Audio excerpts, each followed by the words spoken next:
Gloire au Saint-Esprit, gloire au Seigneur Jésus-Christ, gloire à Dieu le Père qui nous a donné la vie, qui nous a conçus, qui nous a aimés du fond de son cœur, qui nous donne la possibilité de parler de lui, que son nom soit glorifié. Ce Dieu que nous aimons, ce Dieu qui est rempli d'amour, ce Dieu qui agit avec amour envers ses enfants préférés que nous sommes, que son nom soit glorifié. Lorsque vous prenez le Matthieu chapitre 13, vous voyez dans ce chapitre que le Seigneur parle avec des paraboles. Donc au total, je crois, il y a 7 paraboles. Par exemple, la parabole du semeur, la parabole de l'ivraie et le bon grain, la perle de grand prix, le trésor caché, le levain, le grain de sénévé et les autres. Donc le Seigneur, dans son amour, racontait une parabole et à la suite de cette parabole, il va expliquer, il va donner l'explication, la compréhension profonde de cette parabole. Et toutes ces paraboles, dans toutes ces paraboles, il fait allusion au royaume des cieux. Et ainsi, aujourd'hui, je vais vous parler aussi d'une parabole qui n'est pas une parabole qui vient de la Bible, mais c'est une parabole qui vient de moi. Je crois que je l'ai lu quelque part, je ne sais plus, mais c'est une parabole qui n'est pas dans la Bible, mais c'est une parabole que j'ai trouvée très intéressante. Et je vais vous expliquer cette parabole, je vais vous raconter cette parabole et ensemble, nous allons passer le temps dans l'explication de cette parabole, les leçons que nous apporte cette parabole. Donc, dans cette parabole, il s'agissait de 4 amis. Je dis bien 4 amis. Il y avait le chef de groupe, il y avait et ses 3 acolytes. Et parmi ces 3 acolytes, il y a un qui était croyant, un chrétien. Et comme vous le savez, le chrétien, il sera toujours l'objet de moqueries. Parce que chaque fois que ses amis décident d'aller faire quelque chose qui n'est pas dans la volonté de Dieu, quelque chose qui va dans le péché, il va s'opposer pour dire non, mes frères, ne faisons pas cela parce que ça va déplaire à Dieu, parce que ce n'est pas bien d'aller commettre tel péché. Et donc, il sera l'objet de moquerie. Et il arrive des moments même où les 3 autres vont se cacher pour aller faire des choses. Des actes, poser des actes qui ne sont pas bien devant la face de Dieu.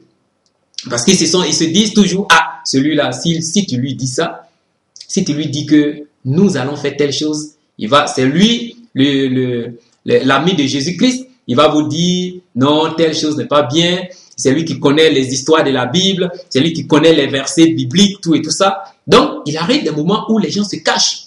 Les gens ne veulent même pas le voir.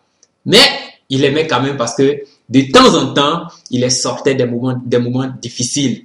De temps en temps, ses conseils ont porté de beaux fruits. Donc voilà, c'est l'histoire, c'est la parabole des 4 amis. Mais voici qu'un jour, ils vont passer un week-end ensemble. Ensemble, ils ont joué comme le croyant le faisait de temps en temps. Il leur a expliqué des histoires de la Bible. Ils se sont moqués de lui. Mais ils se sont aimés. Ils ont passé tout le week-end ensemble.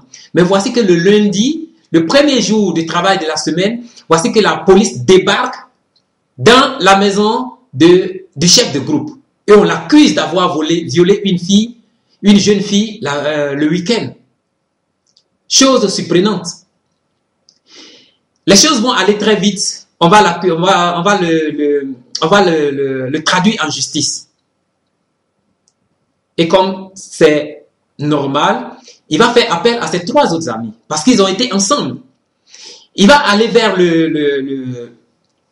celui qu'il aime beaucoup plus dans le groupe. Il va se rendre chez lui et lui dit, mon frère, est-ce que tu peux venir témoigner pour moi parce qu'on a été ensemble. Je ne sais pas pourquoi la police vient m'accuser, on a été ensemble. Et son ami préféré lui dit, mon frère, à partir d'aujourd'hui, je ne veux plus rien avoir avec toi. Va-t'en, je ne t'ai jamais connu. Moi, j'appartiens à la vie. Je vais continuer ma vie. Toi, va dans ton jugement.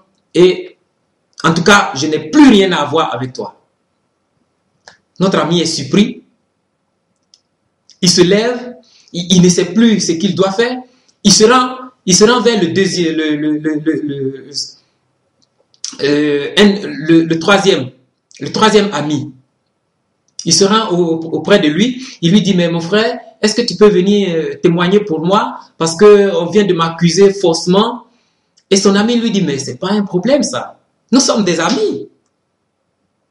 Donc, je vais t'accompagner, je vais témoigner pour toi et on verra la suite. Tu verras que tu seras libéré. Et voici que mais il passe pas, il va pas voir le chrétien parce qu'il s'est dit que il va me donner des conseils, il va commencer à dire que peut-être que j'ai effectivement fait l'action, tout et tout ça. Celui-là, moi, j'ai pas confiance en lui. Je ne veux franchement pas aller lui demander de l'aide. Donc, voici qu'il va avec celui qui a accepté de l'accompagner. Mais celui qui a accepté de l'accompagner jusqu'à la porte de la justice le jour du jugement. Et du coup, le jeune homme voit des gens pleurer sortant de la maison de la justice, disant que oui, voici, avec la main sur la tête, voici, je me suis fait du mal, je suis venu témoigner pour mon ami, voici que le juge m'accuse maintenant, qu'est-ce que je vais faire? Et le jeune homme pleure. Ces gens-là étaient en train de pleurer, de se lamenter. Le jeune homme qui devait témoigner prend un coup dans le cœur, il commence à avoir peur. Et il dit à son ami, non, je ne veux pas avoir de problème. Je ne veux franchement pas avoir de problème. Je suis encore jeune, je ne veux pas avoir de problème. Et il sort, il court. Il prend ses jambes à son cou et il est parti. Le chef de gang, désespéré, s'en va à la justice. Et le chrétien a pris soin, il a pris acte de l'accusation. Il a attendu son frère, son ami. Son ami n'est pas allé solliciter son aide, mais quand même, il est allé suivre. Il est allé dans la maison de la justice suivre ce qui allait se passer. Voilà que lors du jugement, le chrétien va intervenir. Il va dire oui, effectivement, j'étais avec lui. Et le chrétien va tellement le défendre que le juge va être satisfait de ce jeune homme, de ce chrétien, tellement il a montré de l'amour pour son ami, tellement tout ce qu'il avait raconté, comment il a connu, comment ils ont vécu ensemble, comment ils ont passé le week-end ensemble, qu'est-ce qu'il leur a expliqué. Et dans ses explications, il a touché les cœurs des assistants, de ceux qui assistaient à ce jugement. Parce qu'ils avaient des problèmes dans leur famille, ils avaient aussi des problèmes dans leur foyer, ils avaient des problèmes entre amis, tout et tout ça.